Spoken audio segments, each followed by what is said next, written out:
Hi, I'm Kay Walter. At Bergen Community College, we believe that all citizens need to be informed about the important issues that affect their lives. That's why we're proud to support the programming produced by the CAUCUS Educational Corporation and their partners in public television. Funding for this edition of One-on-One with Steve Adubato has been provided by Bergen Community College, TD Bank, Kessler Foundation, changing the lives of people with disabilities, MAGNACARE, Johnson & Johnson, Cone Resnick, Accounting, Tax and Advisory, where forward thinking creates results, and by Adler Aphasia Center, helping stroke and brain injury survivors recover their speech. Promotional support provided by Meadowlands Regional Chamber, building essential connections that drive business growth, and by NJ Biz, all business, all New Jersey. This is One-on-One. I'm an equal American just like you are. The jobs of tomorrow are not the jobs of yesterday. Look at this. You got this? Here it is, man. Look at that. Life without dance is boring. When you first heard that they were doing Charlie Rose and Gayle King, didn't you go, what? Do you enjoy talking politics? No. People call me because they feel nobody's paying attention. Our culture, I don't think, has ever been tested the way it's being tested right now. Such a good question. High five. Hi, I'm Steve Adubato. Welcome to a very important edition of One-on-One. Once again, we have two guests. That's what we do when there's a very important topic and requires the right two folks. And we have Sara Pena, who is Senior Community Outreach Coordinator at University Hospital. We're also joined by Imam Abdul Razzaqq, who is President of the Islamic Community Health Collaborative. I want to thank both of you for joining us. We're talking about a pre-Ramadan health fair that you are both involved in. Yes. Describe what this is and why it's so important. What is it? So this marks the 12th year that we've partnered with the collaborative in hosting their pre-Ramadan health fair event, which we've been part of since its inception. And this event is a huge event in the city of Newark. We invite the Muslim community and non-Muslims. And I want to be clear, Imam, this particular Ramadan this year, June? Approximately about June 6th. And for those who do not know what Ramadan is, explain it to them. Ramadan is a part of the year where the Holy Quran was revealed, and it's a time of acknowledgement of fasting during this particular month from 1 to 29 days, 29 or 30 days, from sun up, from dawn till dusk. It's an opportunity. It's also an opportunity to gather folks and talk the pre-Ramadan period, to talk to folks about some important health issues. Now, as we were talking about this, some of the health issues that are important to talk about, we're talking about high blood pressure, diabetes. Why are these particular issues, and we'll talk about some others, so especially important for the communities we're talking about? Well, when we look at our communities, we see the nutrition. The nutrition is not as the nutrition aspect is not what we'd like it to be. Well, first of all, it's hard to get. We're talking about food deserts, where we're talking about Newark and surrounding communities. It is hard to get access to fresh fruit and vegetables, just to start with, but go ahead. Correct. So that becomes an issue, and also they don't know about recipes. So it's about creating awareness at the pre-Ramadan health fair, creating awareness, educating them, and also providing the resources that they can go to and access to care that they can go to and get better health care. To the Muslim community, yes. How high a priority are we talking about here in terms of the health of those in the community? How engaged are they in this discussion? We're finding that they are very much engaged in that this is an opportunity for the community at large to take advantage of the resources that are accessible to them by way of University Hospital. This partnership came about some years ago, and because the hospital wanted to know, how to approach the Muslim community in terms of health care, health education, and so they sought myself and another former employee who was there at the hospital for many years, and they asked us, can we bring leadership here so that we can discuss how to tailor health education and services specifically designed for the Muslim community. And that's how it came about. And as a result, it has evolved. It has evolved because there are many, for instance, I'm a part of an organization by the name of the Council of Imams of New Jersey, which comprises about 14 different places of worship. And we were able to get all of these imams to come together and sit and talk about how to bring this program up together. And as a result, it's been working out very well. There's a need, and there's a response. Oh, yes. But let me ask you something. Sarah, what, is it more difficult, or are there certain things you need to be aware of when you're being culturally sensitive and aware of talking about health-related issues in the Muslim community? I mean, there are different communities who have different issues and sensitivities, and we must be aware. But you couldn't do this without imams involved. Right. Correct? Correct. We couldn't do it without this partnership. This is a perfect example of how communities and institutions work together to empower and educate the families in our cities. And this is why we work so well together, because we're able to understand what are their needs and the cultural sensitivity that comes along with that. So it's very important. Not only do they have the annual health fair event, but they also have Ask the Doctor sessions. Ask the Doctor sessions. Describe that. And that's a partnership that we've had with them, where they host monthly sessions throughout the city of Newark, and where our physicians go and provide educational talks to the community. What's the forum? Describe it. The forum is where there is a healthcare physician or healthcare practitioner who come out and discuss now we're doing it on a monthly basis. We're discussing a monthly health concern of the nation. Every month there is a monthly health concern of this nation.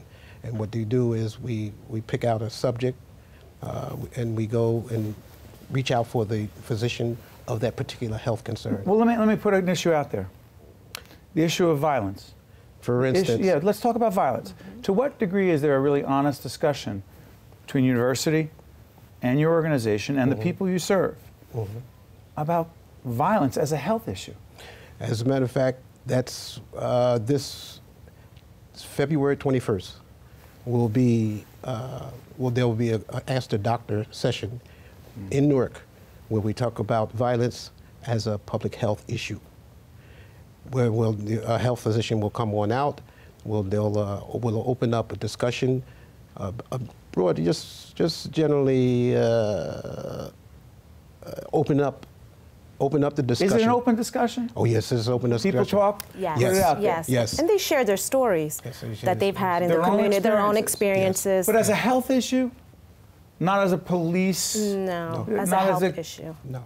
And what role does university play in that? Well, we provide the physician or the expert to come in and talk about the effects that has on a family, on their health, and the issues that come about. So it's an understanding, it's a collaborative effort that we all come together. As far as if we're in the city of Newark, we have the police department come out and speak. They will be there.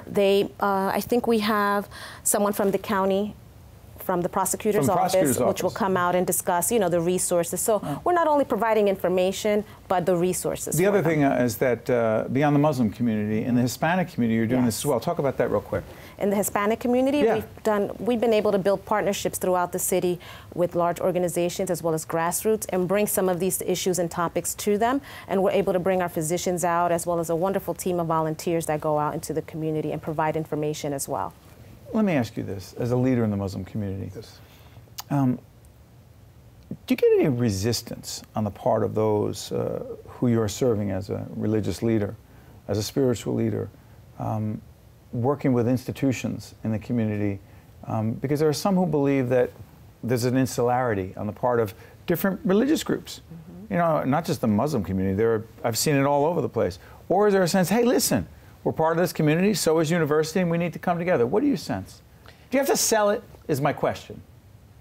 I'll put it to you this way.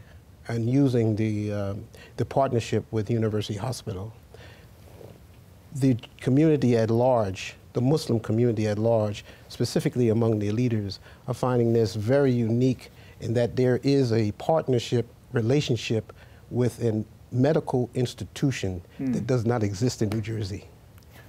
So hold on. You're saying this is in many ways a model, a prototype of what could and should be? Yes. Why don't you think we have more of it? Did I just open up a can of worms? Yeah, no, really, what it is But it should be. It should be. New Jersey has the second, Google this as I'm saying this, I don't think I'm wrong. New Jersey has the second largest Muslim American population in the nation. How could we not have more of this? Absolutely. Not just in Newark, but in Jersey City and Patterson, where we are taping right now. Is that part of the reason that you're doing this? Yes. Because it's there's a need. Important. There's a need in our community, and it's very important to us that we continue and strengthen this partnership with them and continue to build on this and help them meet the needs that are out there for that community. And let's go through some of the issues again.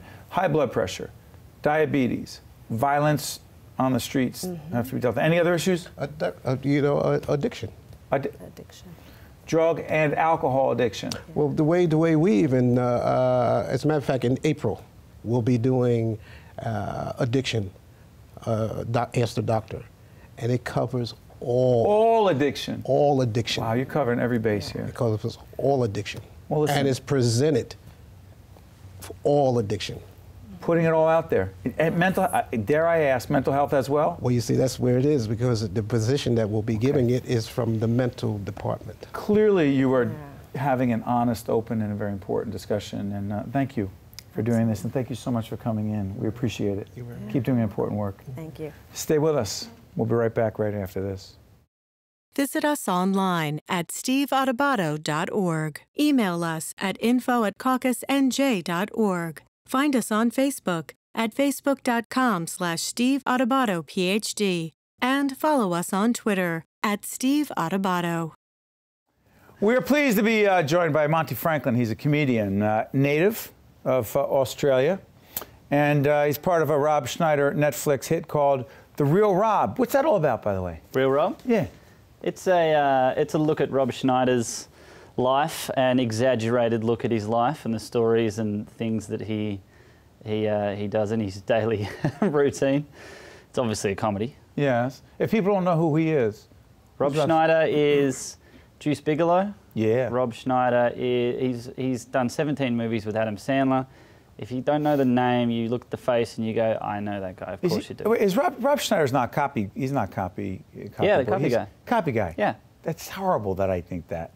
Well, that's SNL. That's before my time. Well, so all right, so make the point, all right? No, everybody knows I'm older than you, but that's how I remember. Well, I didn't want to point it out, but now leave we're it talking about and by the way, can we run a clip? Let's run a clip, all right? What's the name again? Real Rob. Real Rob. Let's run a clip. Yeah. Netflix. I'm ashamed of you.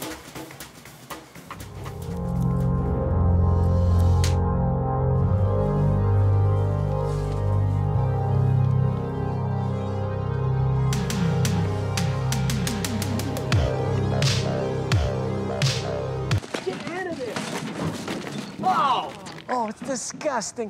God, Ryan Gosling, stop it, stop it. Bad homeless Ryan Gosling. Wait a minute. Hold on, wait a minute. You play a homeless Ryan Gosling? Yeah, what happens in the story is his wife really wants Ryan Gosling to perform for this party that she's throwing. And Rob books him, but he runs out of money and can't pay him. And then he sees a homeless guy on the street, me, that kind of looks like Ryan Gosling, and he thinks he can fool his wife. So he gets his makeup lady to turn me into Ryan Gosling and takes me to the party. And well, you'll have to watch the show to see what happens, but it's pretty funny. What a great premise. I know. When they pitched it, I'm sorry for driving. When they pitched it to you, what did you think? Well, this is how it went, because Patricia, Rob's wife, called me Ryan Gos almost from the first time that she saw me, because she thought I almost looked like Ryan Gosling. But you do. Well, almost. I like to think that I look like hungover Ryan Gosling, so it's just a little bit lower, but that's fine. But she's always called me this, so she wrote me into the script with that in mind. So it was well before this show was made that they decided that I was some sort of B-grade Ryan Gosling. No, don't do that to yourself. But, by the way, how did Schneider meet you?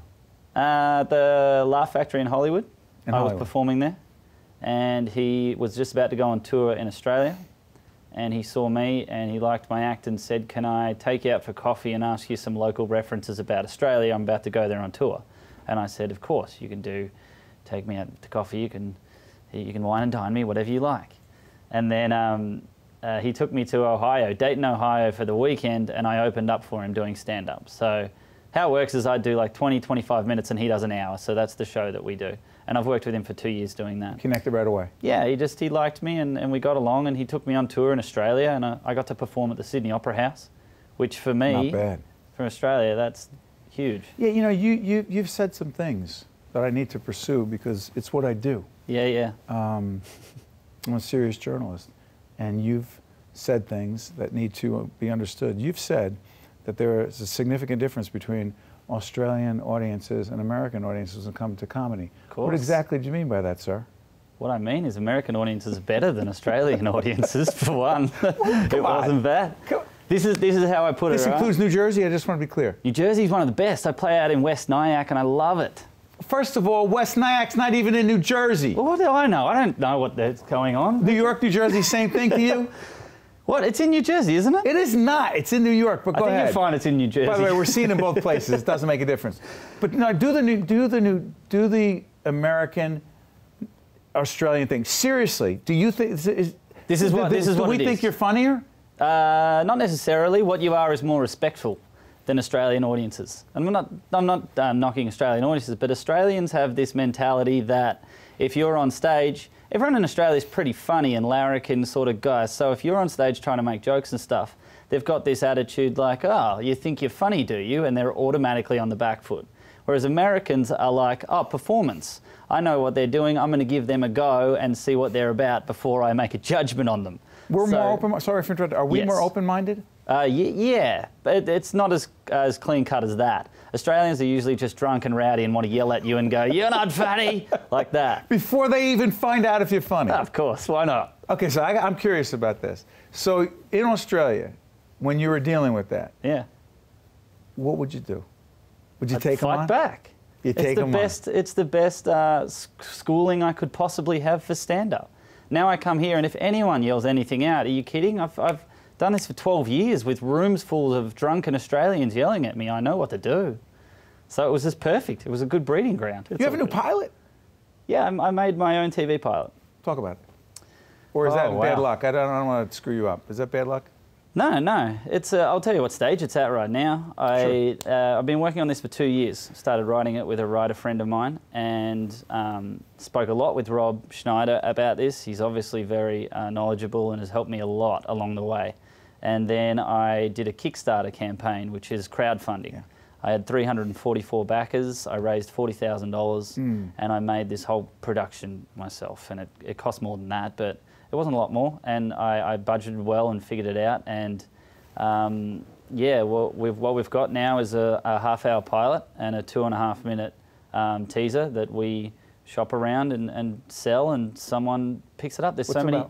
What's it about? Yeah. The show is called The Manny. It's the nanny who's a man. So The Manny. The Manny. Where's it based?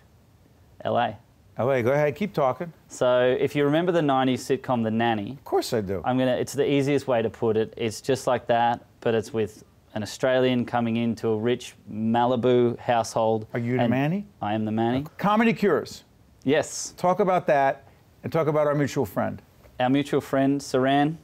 Saran, sorry. She told me not to say Saran, and I said Saran it. Saran Rothberg. Yeah, she's great. Yeah, she's the owner of Comedy Cures, and what they do Tell everyone what that organization does. Raises money. It does performances. Great comedians like yourself. Absolutely, it brings in comedians and basically brings laughter into the people who need it. Sick people, cancer patients, into hospitals. She puts on a lot of shows, a lot of charity events. Brings in all sorts of comedians, famous or up and coming, or whoever she can find, and whoever has the time to do it. And just brightens up the day of people that need the sort of the laughter. It's a great organization. It's really good. And by the way, tell everyone give everyone the 3 words. The key I just gave you that. I never take that off. ComedyCures.org. Live, love, laugh. Live, love, laugh. How'd you hook up with them? Well, I was doing a show at the Gotham Comedy Club here in New York, and great club. I had just flown in, done the show. It was 1 in the morning. It was after the show, and I realised I didn't have a hotel, and I went, oh. And so I'm out on the street in New York, and then Saren came up to me and said, what are you doing? I said, oh, I'm just trying to find a hotel. And she went, nonsense, you'll come and stay with me. And I'm sure my mother told me not to go and stay with strangers who offer you rides in their car, but you know, Saren was a nice lady. I thought, what's the worst thing that could happen? She's a wonderful lady. Yeah, she's great.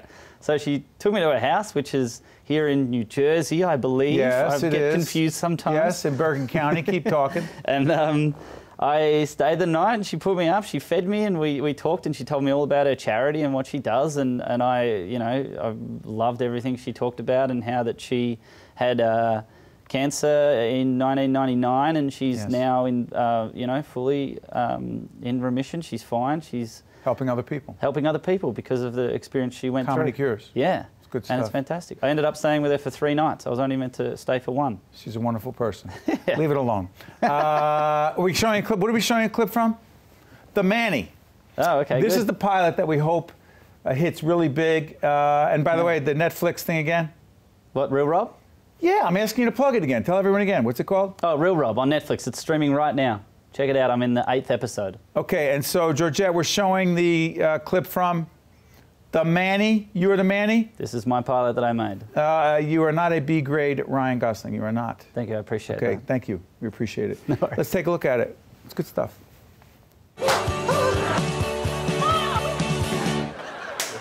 How would you feel if I stayed with you guys? To help you with the kids? What are you doing, Manny? That was Derek. Not Derek. Hey, Manny. Hey, Manny. The hell is a Manny? I don't know, but we're getting one. Visit us online at steveadubato.org. Email us at info@caucusnj.org. Find us on Facebook at facebook.com/SteveAdubato, and follow us on Twitter at @SteveAdubato. Carlos, let me ask you this. You lead a not-for-profit organization. We're here at the North Ward Center. This is the Dr. Martin Luther King celebration. We honored your good friend, Mo Butler, and also Amiri Baraka posthumously, and the mayor, his son, Raz Baraka, accepted that award. For someone like you who runs Big Brothers, right? What does it mean to you, and how important is Dr. King's legacy, particularly for the young people you serve? You know, it was a blessing and honor to be in the presence of legends who are doing it every day, elevating the profile of social justice, fighting for social justice, and asking people to do something, stepping up in little ways. They're doing it in big ways, but really the real leaders do it in regular paces, little ways over the long term. I've also come to realize that social justice fight is a marathon race, but a marathon race at a sprinter's pace in a way. And so it's exhausting, but you see people, the legends who stand up, the titans who have been doing it for so long, fighting for our communities. That's what we're trying to do in Big Brothers Big Sisters. We're trying to get people to step up in very tangible ways. This morning we had this program through the mayor's office called Occupy the Schools at the Shabazz High School. A few days after, a number of kids were in a fight, an altercation, and one was stabbed. We can change the direction and the narrative of many of our communities one child at a time if we all did something. And the spirit of Martin Luther King, the spirit of Mo and the Baraka family is that, stepping up and doing things that are tangible that could affect the lives of our children. Again, it's a marathon race. We got to have the long view on this stuff. But celebrating people who've been doing it for so long is a blessing to be able to do that with our friends. You know, it's interesting. We talk about Dr. King's legacy, and very often people think about elected officials and legislation and the Voting Rights Act, but it is sometimes not in laws, it is not in regulation, it is not in public policy, it's in the work that people are doing in the neighborhoods and communities every day like yours. Talk about the young men and women who you serve and what their problems and challenges are, and what responsibility the rest of us have in the spirit of Dr. King. Sure. Sometimes By the way, what does that have to do with social justice? I mean, first of all, this word, every single day, this country is based on some promises, some bold words about making a more perfect union, living social justice. Constitution. Liberty and justice for all. Yet our kids are faced with the reality that they feel that those words ring hollow. but for having access to opportunities and new experiences that offer them new perspective, they might be limited by their neighborhood, by their block, by their circumstances. And then we're simply asking people to step up to help them build that bridge through the power of mentorship. We've all had mentors, and this is, Mo and the Baraka family, they've all had mentors. Your father. These are people who had benefited from people stepping up and giving them access to the rooms, the decisions, being at the table. And so what we're trying to do is give our kids who may feel that this American dream concept is... Who are these kids and what are they facing? They are disproportionately not having fathers in their homes. They're disproportionately being raised in a variety of households, if it's the foster care system, if it's with DIFUS, and they're below poverty level. And so sometimes, again, they are just trying to understand the world based on their personal experiences, limited by that. And again, we're trying to get your average people to step up. We can change the community. I think we all sometimes throw up our hands saying, we can't change everything, but you can change one thing. And if we all take an interest in one child, this can really revolutionize our community in Newark and beyond. So finally, Carlos, people say, I can't make a difference, I can't change things, or it's futile. I mean, Dr. King never took that attitude because he knew it wasn't going to happen overnight, and he also, in the process, gave up his life. It was a struggle, and he knew that once he was assassinated, which clearly he talked about a lot and clearly wasn't surprised by, and those who knew him best weren't surprised by, it just goes on. Absolutely, but he also was able to, typically we all point the finger at the problem and other things, but when we point the finger at the problem, we're also pointing three fingers back at ourselves. What could we be doing? And he embodied a movement that stood shoulder to shoulder with people and galvanized a whole movement of people. It wasn't just a leader, a cult of personality. He really galvanized a group of people in the spirit of love, the power of love that we were just talking about earlier. And that's one of those lessons that is transformative that will build a bridge to a better community in Newark, New Jersey. Finally, you hopeful? I am absolutely hopeful. I can't lose hope. I mean, this is something that you have your down moments, and again, you realize the long view. It is a marathon race to achieve social justice, to achieve that American dream. But I remain absolutely hopeful because I see the potential in our children's eyes every single day that we interact with them, that we mentor them, and we see them coming into schools with this God-given potential that we're just trying to help manifest. Thanks, Carlos. Thank you, Steve. Appreciate it. One-on-One with Steve Adubato has been a production of the CAUCUS Educational Corporation, celebrating over 25 years of broadcast excellence. Funding for this edition of One-on-One with Steve Adubato has been provided by Bergen Community College, TD Bank, Kessler Foundation, MAGNACARE, Johnson & Johnson, Cone Resnick, and by Adler Aphasia Center. Transportation provided by Airbrook Limousine, serving the metropolitan New York, New Jersey area.